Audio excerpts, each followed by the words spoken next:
En el nombre del Padre, y del Hijo, y del Espíritu Santo. Amigos, pidamos la intercesión de la Santísima Virgen María, así como Jesucristo se formó en las entrañas de María, así también ella intercede ahora por nosotros, para que Jesucristo, con toda la fuerza de su palabra, su sabiduría y su poder, se forme en nuestros corazones y se forme también en nuestros hogares, especialmente en los hijos. Por eso decimos con una gran convicción: Dios te salve María, llena eres de gracia, el Señor es contigo. Bendita tú eres entre todas las mujeres, bendito es el fruto de tu vientre Jesús.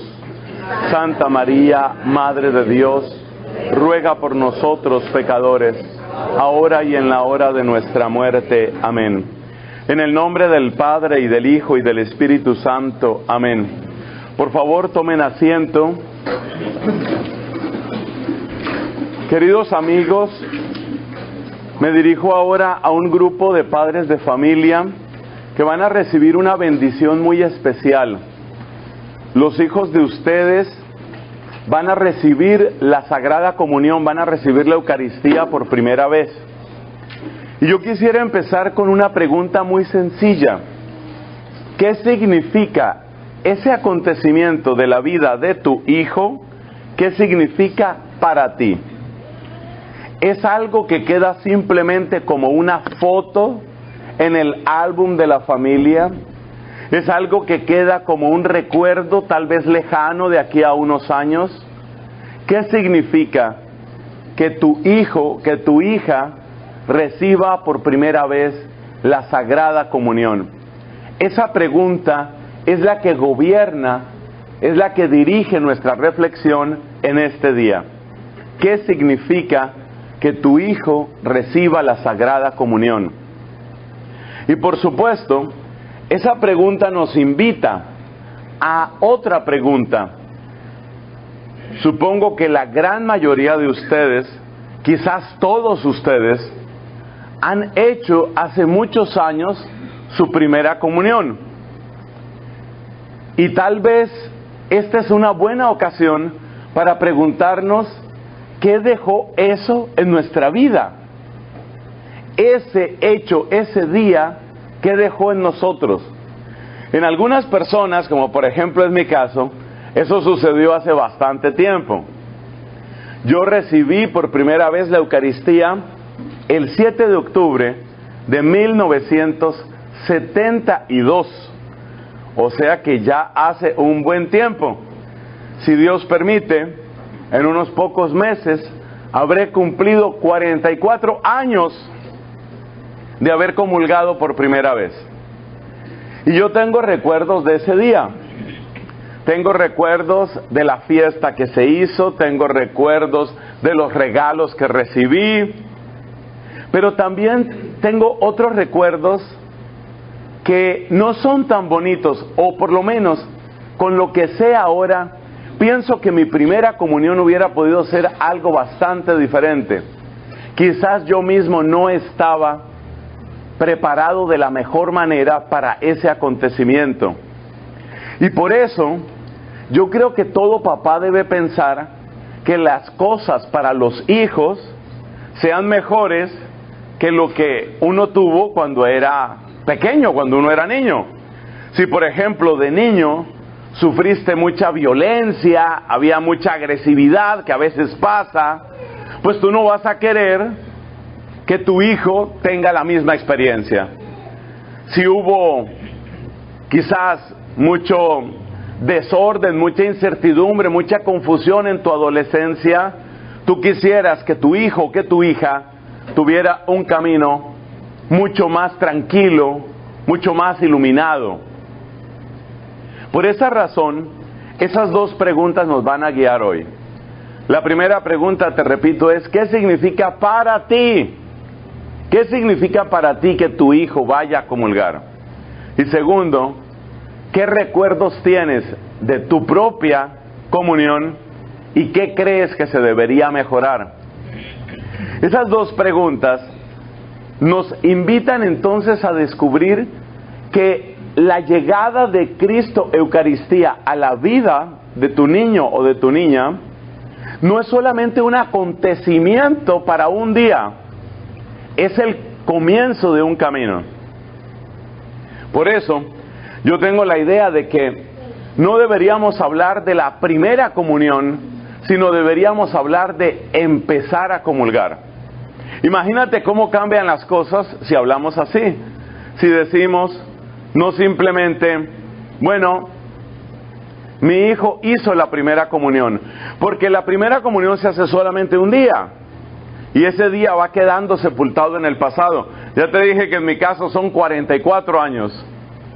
Entonces, lo que sucedió hace 44 años, cada vez se vuelve más remoto, se vuelve más opaco, más nublado. En cambio, mira qué diferencia si empezamos a utilizar otro lenguaje. Mi hijo, debe decir cada uno de ustedes, mi hija va a empezar a comulgar. Eso ya es distinto, porque está indicando el comienzo de una vida cristiana mucho más perfecta, una vida cristiana más completa. Y esa es la primera sugerencia que tengo para hoy. Que así no utilicemos esa expresión, aunque a mí me gusta mucho. Qué bueno que tengamos en nuestro pensamiento, mi hijo va a empezar a comulgar. Qué bella manera de pensar. Mi hijo va a empezar a comulgar. Y si el hijo va a empezar a comulgar, quiere decir una segunda cosa muy importante. Que no es solamente un acontecimiento en la vida de mi hijo, sino que es un acontecimiento en la familia. Es decir, yo te invito a que mires este acontecimiento de la vida eucarística de tu hijo o de tu hija. Te invito a que lo mires como una nueva visita de Jesucristo a la familia. Es decir, Cristo quiere hacerse más presente en nuestra familia. Cristo quiere estar de una manera nueva en nuestra familia. Cuando tomamos conciencia de lo que esto significa, nos damos cuenta de que tenemos nuevos motivos para vivir con agradecimiento, para vivir con gratitud, con alegría, esto que Dios le está regalando a tu hijo. En verdad, esa visita de Cristo Eucaristía, esa llegada nueva de Cristo Eucaristía a tu familia, es un motivo adicional para estar agradecido. Es un motivo adicional para decirle, el Señor ha estado bueno con nosotros y estamos alegres. Entonces, vamos tomando aquí puntos importantes, vamos tomando enseñanzas que nos puedan servir. La primera es, nuestros niños no solamente están haciendo la primera comunión, los niños están empezando a comulgar.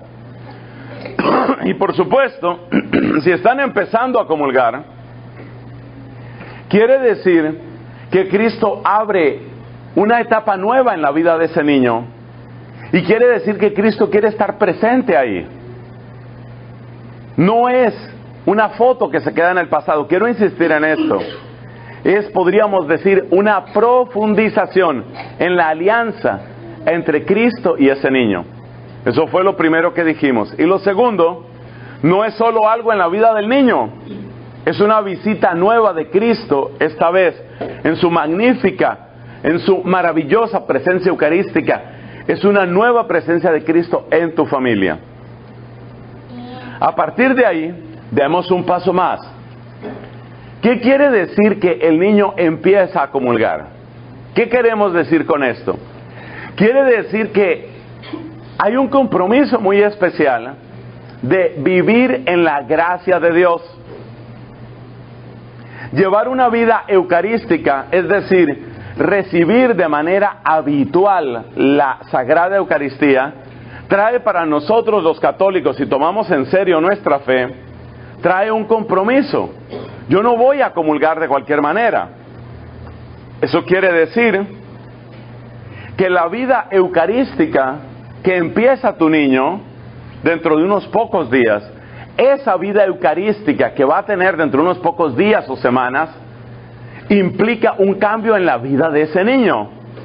Porque nosotros, católicos, no comulgamos de cualquier manera. Es verdad que a veces hay un poco de confusión, y es verdad también que hay personas que desobedecen al apóstol San Pablo y comulgan de cualquier manera. Menciono a San Pablo porque fue este apóstol el que dijo en la primera carta a los Corintios: examínese cada uno antes de recibir el cuerpo y la sangre del Señor. Y dice el apóstol San Pablo estas palabras que son severas, que yo sé que no son amables para algunas personas, pero hay que decirlas, porque mi deber no es presentar mis opiniones, mi deber no es presentar las opiniones que están de moda, mi deber es presentar lo que el Señor nos ha mostrado a través de su Sagrada Escritura. ¿Y qué es lo que nos dice con mucha claridad la Escritura? Nos dice el apóstol San Pablo: el que come y bebe indignamente el cuerpo y la sangre del Señor, se come y se bebe su propia condenación. Son palabras severas. Yo sé que no es el estilo como a veces se habla hoy o se predica hoy, pero nosotros no podemos ser esclavos de lo que hoy simplemente se habla. Nosotros no podemos ser esclavos, llamémoslo así, de la moda. No podemos ser esclavos de eso. La palabra de Dios tiene un valor permanente, y no importa quién diga lo contrario, yo quiero que todos le demos verdadera fe a la palabra de Dios. Y la palabra de Dios lo dice completamente claro: el que come y bebe indignamente el cuerpo y la sangre del Señor, se come y se bebe su propia condenación. Eso está en la Escritura. Yo no lo puedo cambiar, tú no lo puedes cambiar, ningún sacerdote, ningún obispo puede cambiar eso. Esas no son palabras para asustarnos, esas no son palabras para alejarnos, son palabras para recordar que Cristo se ha dado con todo su ser, que Cristo se ha entregado completamente, que no se reservó nada, que nos amó hasta el extremo, como dice el Evangelio según San Juan. Y por supuesto, si Cristo nos amó hasta el extremo y se entregó completamente por nosotros, si Cristo se ha ofrecido así al Padre por nuestra salvación y se da como alimento nuestro, eso tiene un compromiso también de parte nuestra. Te voy a dar una comparación que me parece que es útil y que es importante. Hay una relación muy bella entre el sacramento de la Eucaristía y el amor humano, el amor de pareja, el amor de entrega.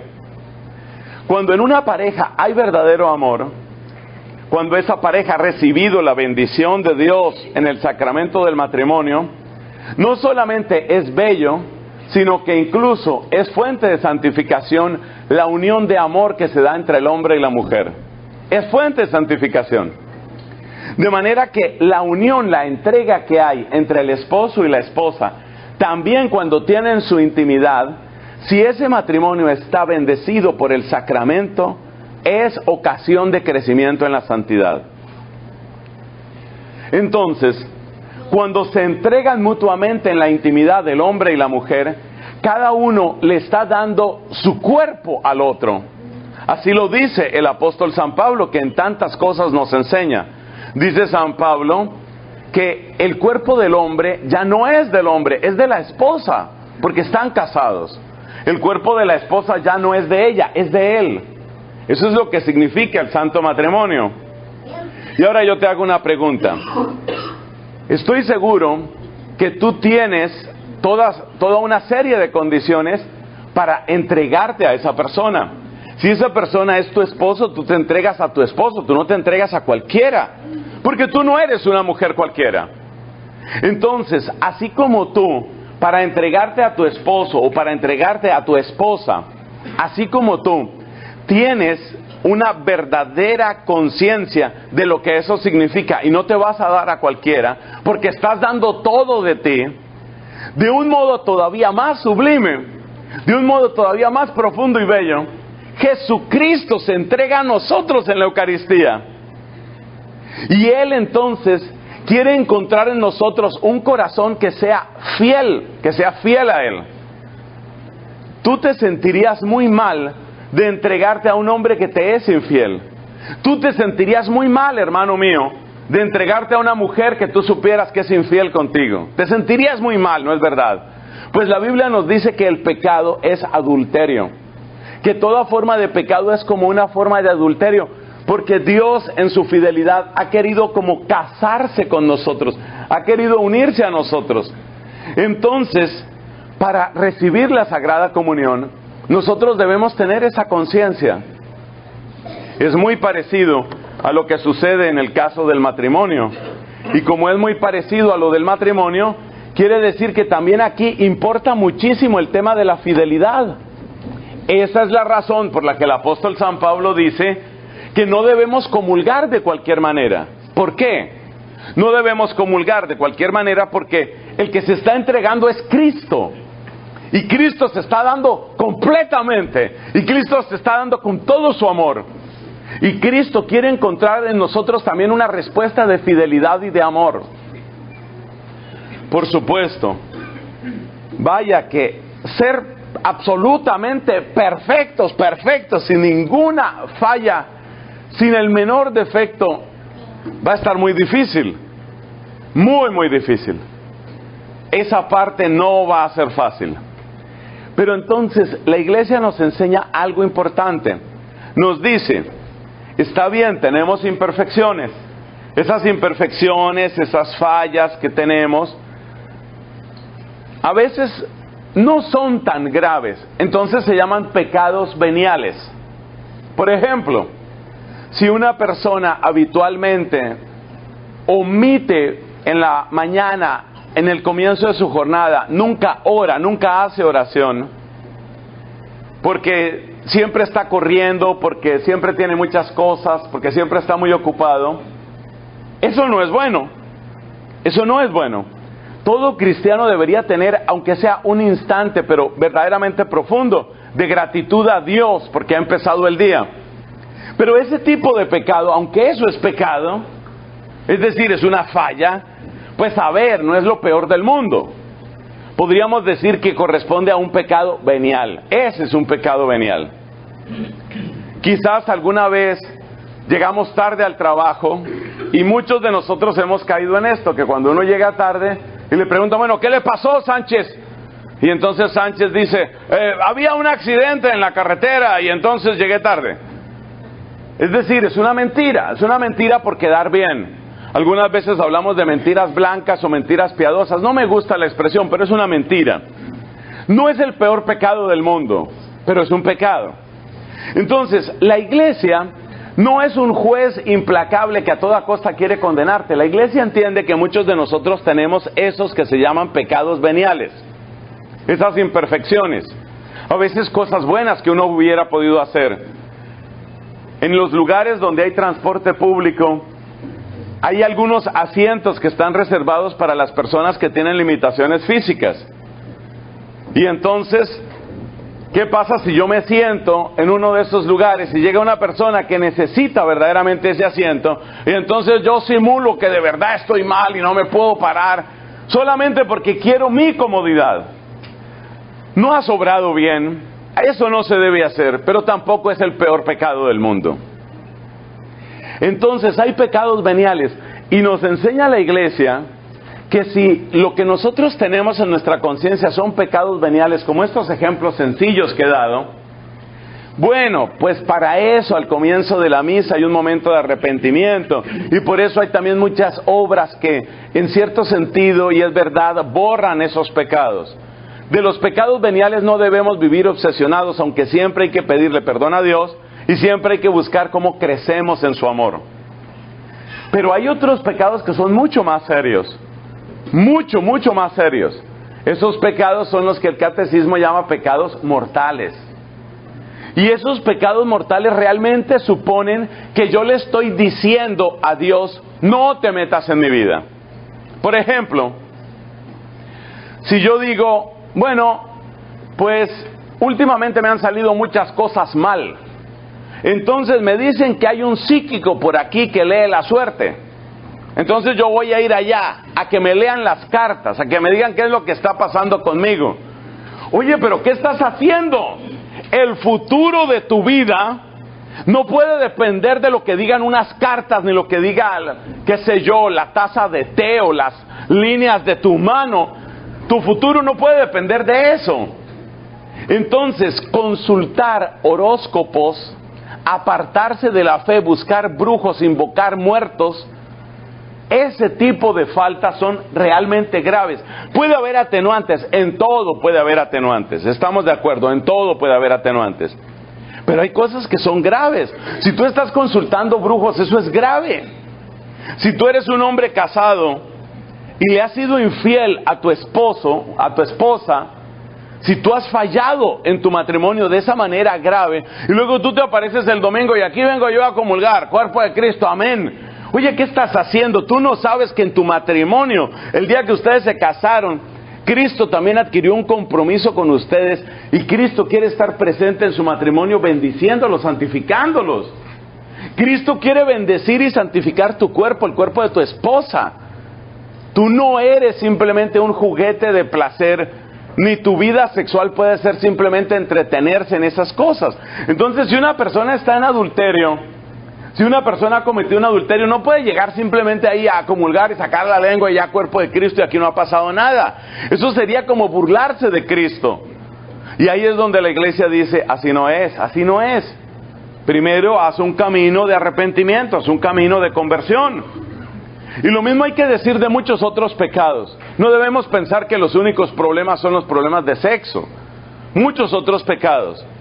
Si una persona, por ejemplo, está viviendo del crimen, hay personas que hacen dinero vendiendo sustancias ilícitas, repartiendo droga, por ejemplo. Hay casos gravísimos. En mi país se están presentando el caso de personas que merodean, están cerca de los colegios para regalar droga a los niños. Oiga, regalar para volverlos adictos y después empezar a venderlos. Eso es espantoso. Tú no puedes hacer eso y luego llegar allá el domingo, cuerpo de Cristo, amén. No puede ser. Estás haciéndole un daño salvaje a esos niños, estás destruyendo la sociedad, te estás haciendo un daño terrible a ti mismo. Tú no puedes llegar después a comulgar así. Todo esto que nos indica, todo esto nos enseña algo muy importante, y es que cuando llevamos una vida eucarística, llevamos también una vida de hermoso compromiso, de amistad con Dios. Porque llevar una vida eucarística, ¿qué quiere decir? Como nos enseñaron en el catecismo hace muchos años, vivir en la gracia de Dios.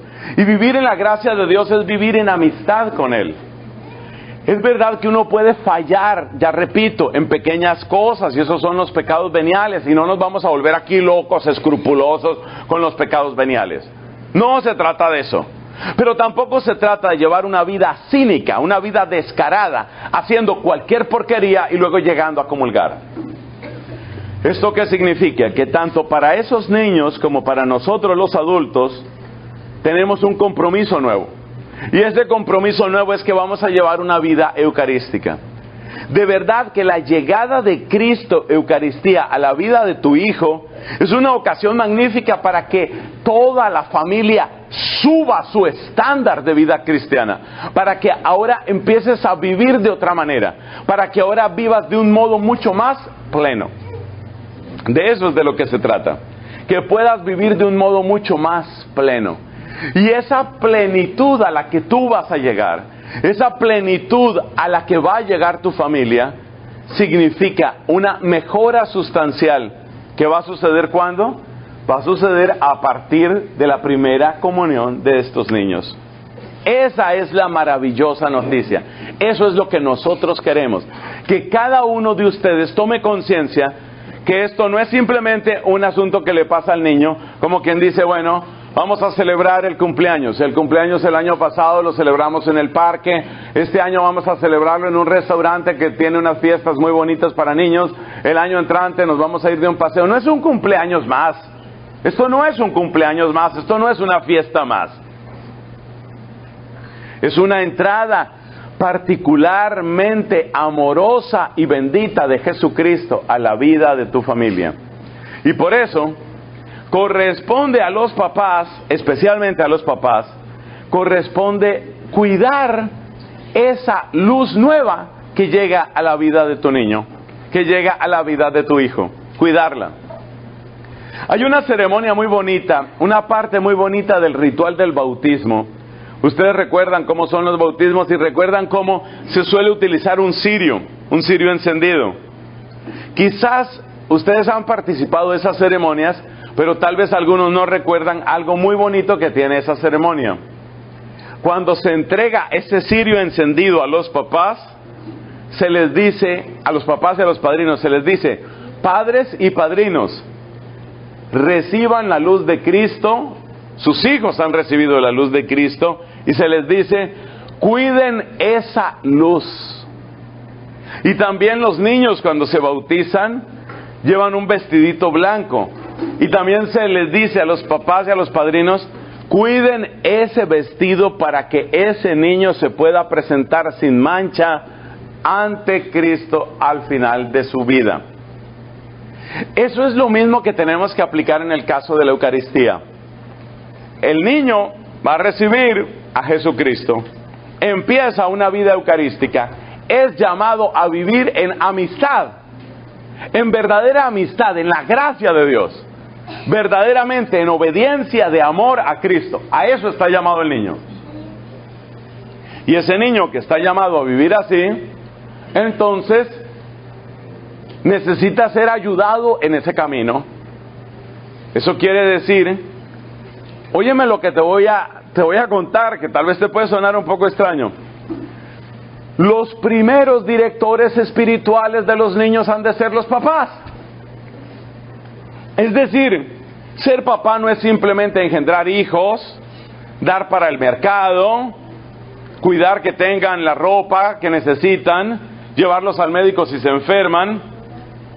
Óyeme lo que te estoy diciendo, tú no eres el cuidandero de tu hijo.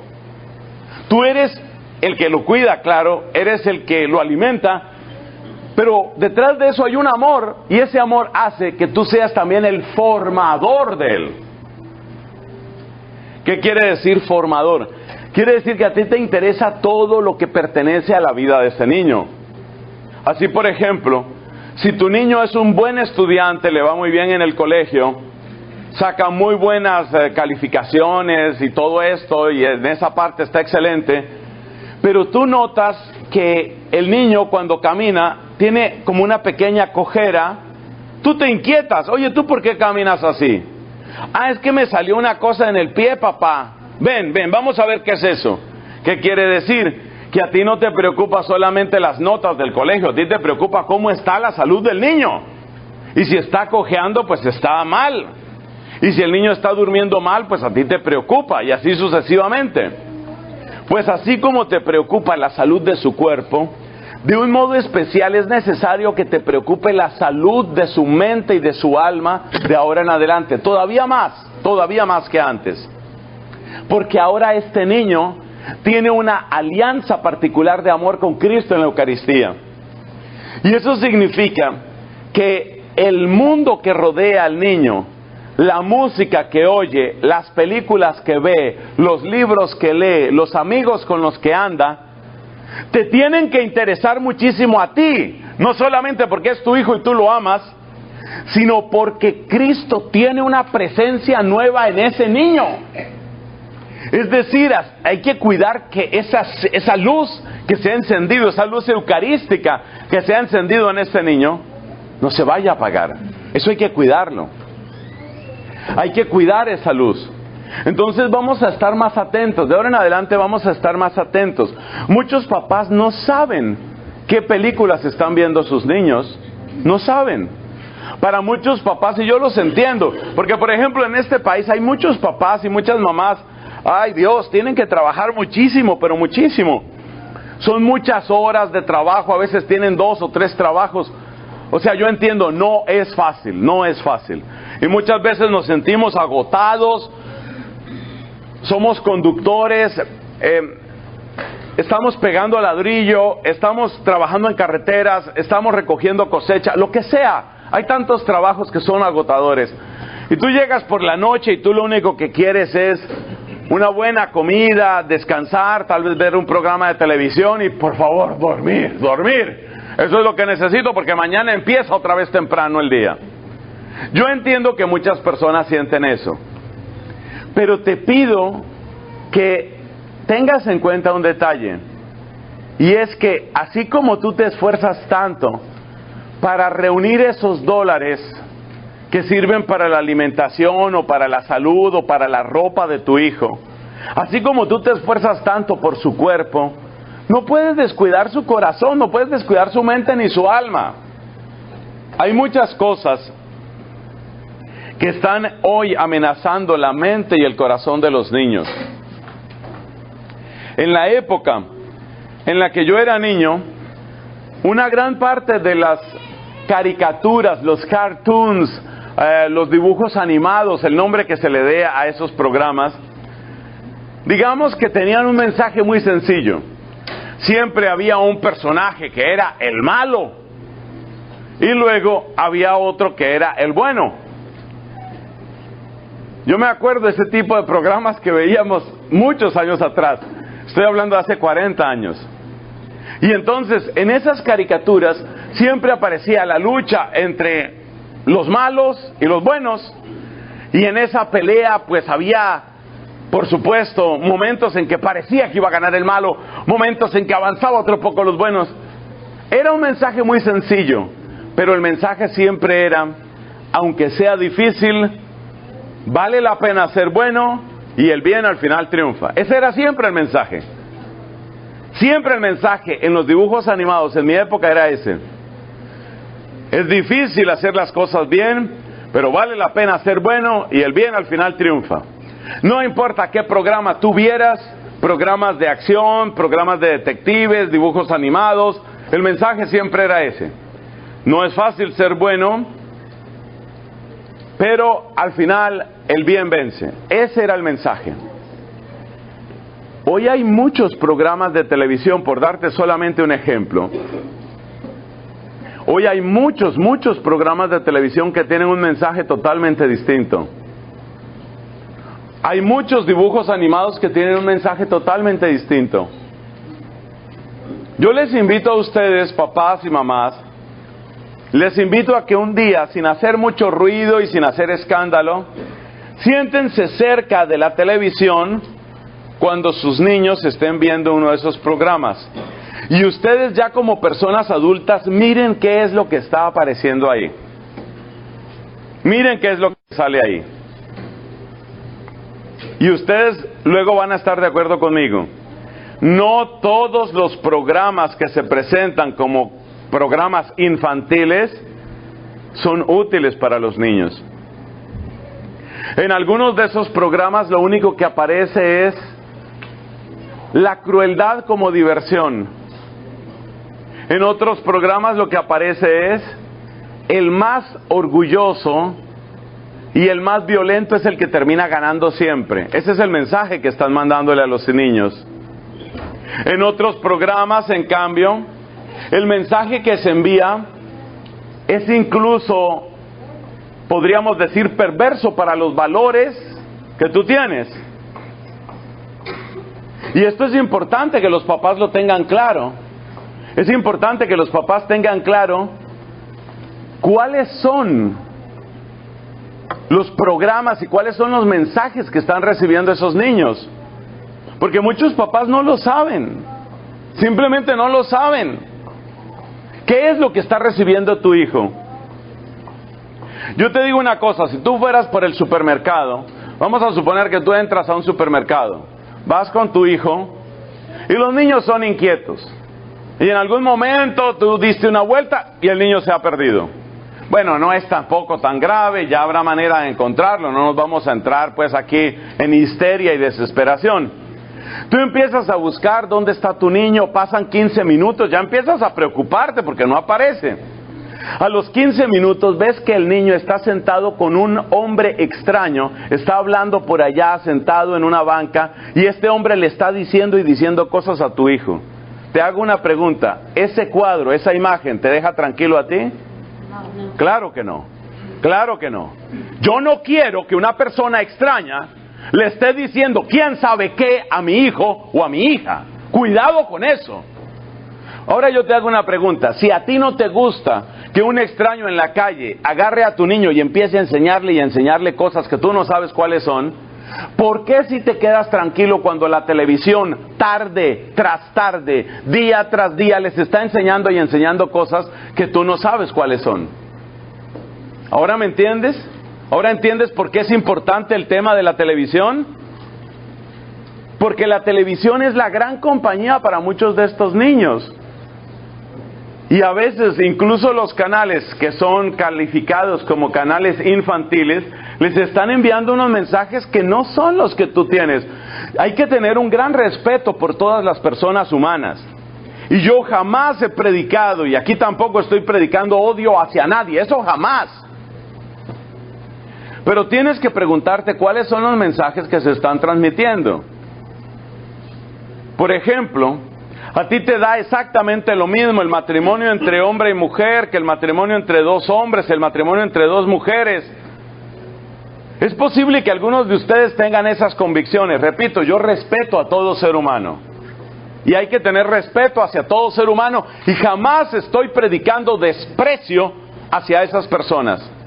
Pero si tus convicciones no son esas, ten presente que hay muchos canales que se presentan como canales infantiles, entre comillas, y ya le están metiendo esas ideas a tu hija o a tu hijo.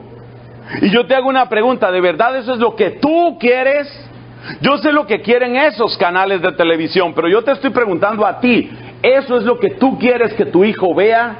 Ese tipo de propaganda, ese tipo de mensaje, ese tipo de show en televisión.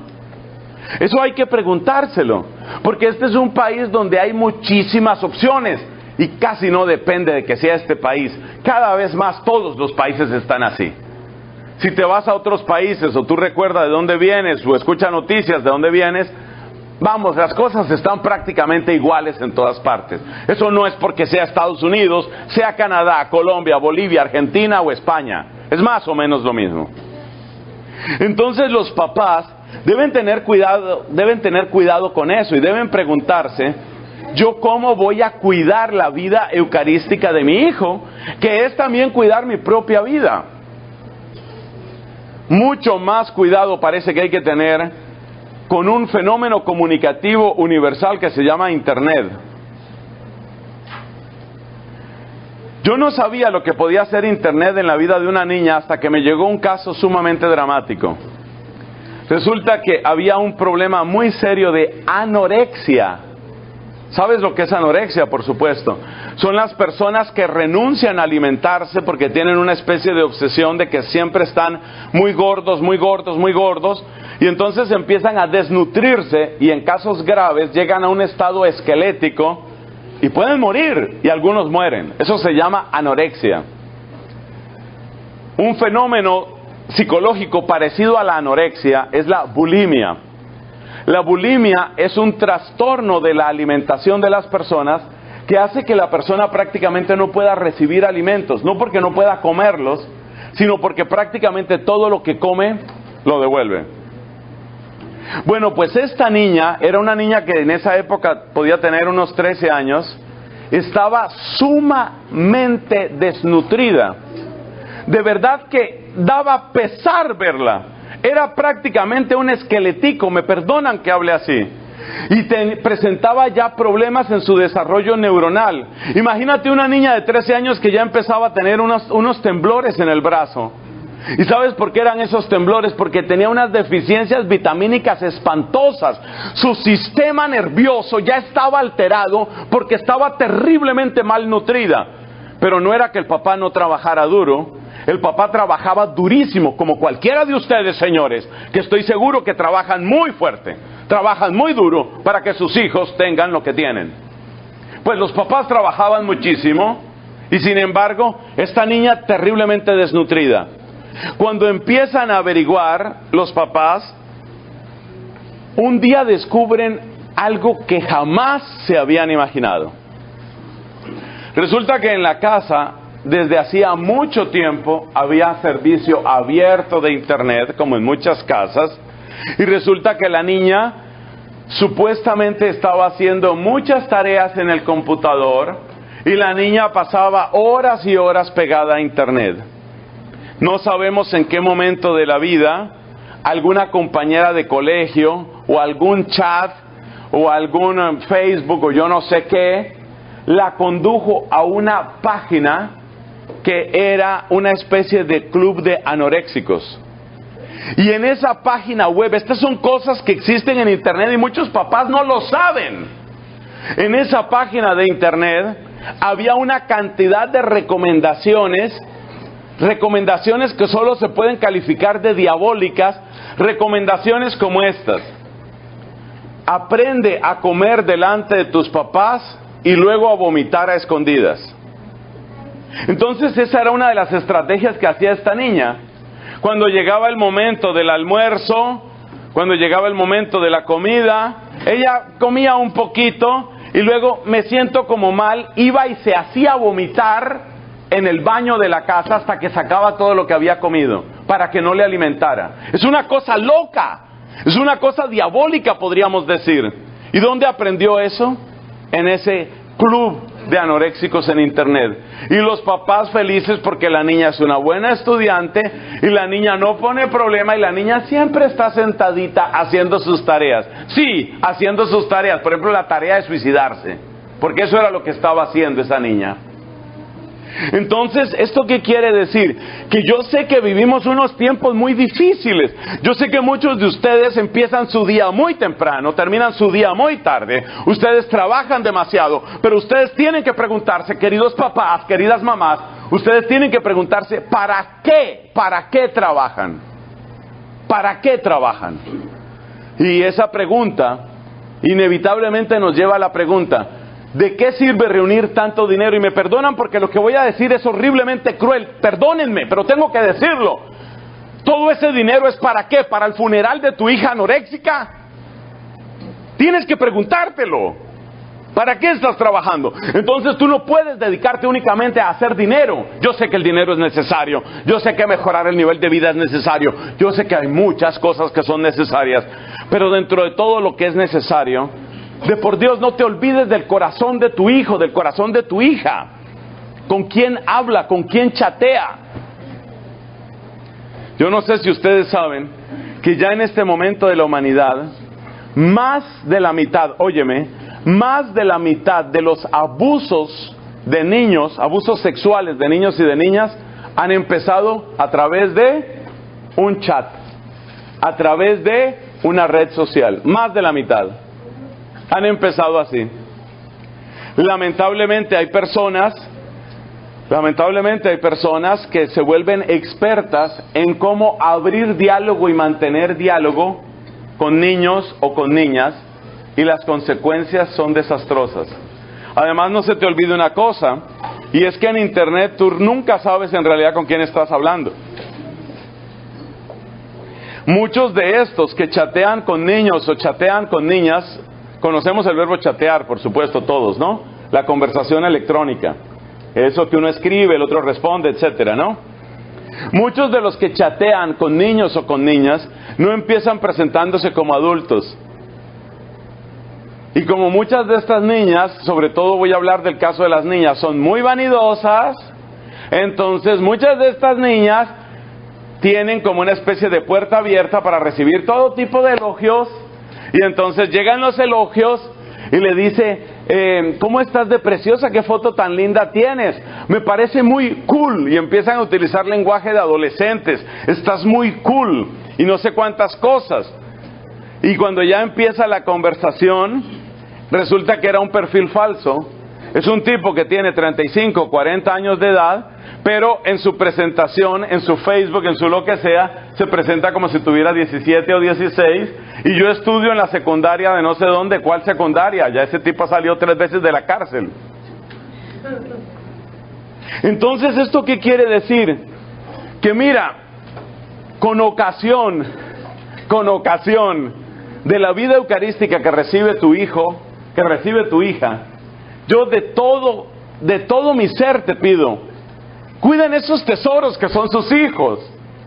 Cuídenlos en su cuerpo, en su alma, en su mente. Hay que amarlos hasta que ellos mismos tengan verdadero criterio. y que puedan vivir realmente en amistad con Dios. No cuiden solamente sus cuerpos, no cuiden solamente sus estudios. Miren, por favor, qué es lo que está llegando a la vida de ellos. Y jamás se les olvide el ejemplo que les di del supermercado. Tú no estarías tranquilo si tu hija se te pierde y está hablando por allá sentada con un hombre que tú no sabes quién es. Tú no estarías tranquilo. Puesto que no te deja tranquilo eso, que tampoco estés tranquilo si no sabes exactamente qué está pasando con las comunicaciones electrónicas, con los programas de televisión, con las páginas de internet. Quiero terminar esta reflexión con dos cosas. Primera, recordarles, amigos, que el cuidado, la seguridad, el crecimiento en la gracia y en el amor y en la salud de sus hijos requiere siempre que todos nos apoyemos. Por eso, de verdad yo les agradezco mucho que hayan venido a este momento de formación y a todas las convocatorias que haga la parroquia. Porque lo que de verdad ayuda para el crecimiento de un niño es que él pueda recibir o ella pueda recibir el mismo mensaje o un mensaje complementario, compatible en la familia, en la parroquia, en la escuela. Esos son los tres polos, esos son los tres núcleos en donde suele formarse más el criterio, el pensamiento, los valores de los niños y de las niñas. La escuela, la parroquia, la familia. Y por eso mis últimas palabras son para invitarles a que estemos siempre dispuestos a colaborar con esas otras intenciones. Ustedes son padres de familia. Entonces yo les quiero pedir que todas las convocatorias de la parroquia, ustedes cuentan con una parroquia que es robusta en su trabajo, que es generosa en su trabajo y que quiere lo mejor para ustedes, para sus familias, para sus hijos. Por eso les voy a pedir que ustedes sean muy generosos en todo lo que la parroquia les esté pidiendo, porque esa es la manera de hacer equipo. Que lo que tú trabajas en tu familia se vea respaldado por lo que se hace en la parroquia y por lo que se hace en la escuela. A veces la parte de la escuela es difícil, sobre todo si es escuela pública, pero en muchas partes hay buenos docentes. Nosotros no vamos a ser pesimistas con la raza humana. En todas partes hay buenos docentes, en todas partes hay otros padres de familia que tienen preocupaciones semejantes a las tuyas. Entonces no vamos a entrar en una actitud de distancia, sino más bien de cooperación y de colaboración. A veces, ¿por qué digo esto? Porque algunas veces los padres de familia toman una actitud de desentenderse completamente. Que la parroquia los evangelice y que el colegio los eduque y yo me quedo tranquilo viendo televisión. Así no es, así no es, así no es. Todos tenemos que ayudar. Todos tenemos que ayudar. Y ustedes lo están haciendo. Que un domingo temprano en la mañana, con cambio de horario y todo, ustedes lleguen aquí y estén pendientes. Eso significa que ustedes aman a sus hijos. Y por eso el aplauso que yo voy a pedir al final no es para mí, eso no interesa en realidad. Ese aplauso hay que darlo en primer lugar para la gloria de Cristo y en segundo lugar para tantos papás y mamás que saben que sus hijos son la razón principal, el sentido principal de su propia vida. Así que no se nos olvide, este es un momento más dentro de muchas ofertas y dentro de muchas posibilidades que da la parroquia para que trabajemos juntos, de modo que el mensaje de crecimiento ético, religioso, intelectual que tú le das en tu casa vaya unido al mensaje que el niño recibe en la escuela y vaya unido a lo que recibe en la parroquia. Quiero darle gracias a Dios por esta misericordia, por habernos reunido, y quiero entregar al Señor y quiero entregar al regazo maternal de María esos niños y niñas que están dando pasos serios en su crecimiento cristiano. Gloria al Padre, al Hijo y al Espíritu Santo. Como era en el principio, ahora y siempre.